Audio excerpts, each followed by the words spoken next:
बाळ, fridge मधून श्रीखंड काढ ना. आम्ही पूर्वी घरीच बनवायचो श्रीखंड. त्याची चवच वेगळी होती. आता काय सगळं रेडीमेड. आजी, हे श्रीखंड खाऊन बघ. आज तुझ्या आईनं घरीच बनवलं की काय?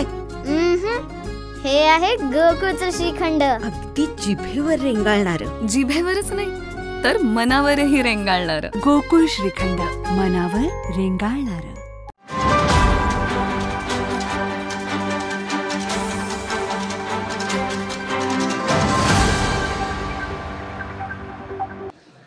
मागाशी कोणीतरी सांगितलं, पाणीदार आमदार, कार्यसम्राट आमदार.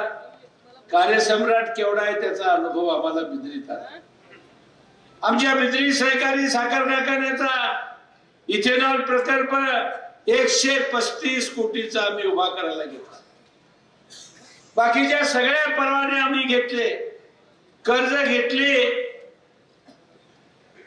आणि तो नवा कारखाना इथेनॉलचा सुरू होण्याच्या अवस्थेत आला.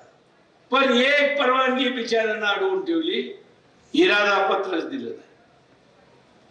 135 कोटी रुपयाचं काही केल्या ते द्यायला तयार नाही. आम्ही मंत्री महोदयांना भेटलो, सगळ्यांनी प्रयत्न केले, पण त्यांनी सांगितलं आमदारांनी हे अडवलं, आम्ही देणार नाही. मग मध्ये भूकंप झाला, मध्येच एक भूकंप महाराष्ट्राच्या राजकारणात झाला. त्यात जरा संधी मिळाल्या, चटदिशी आम्ही ती घेतली.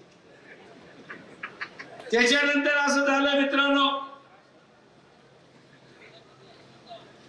लोकसभेची निवडणूक आली आणि लोकसभेच्या निवडणुकीमध्ये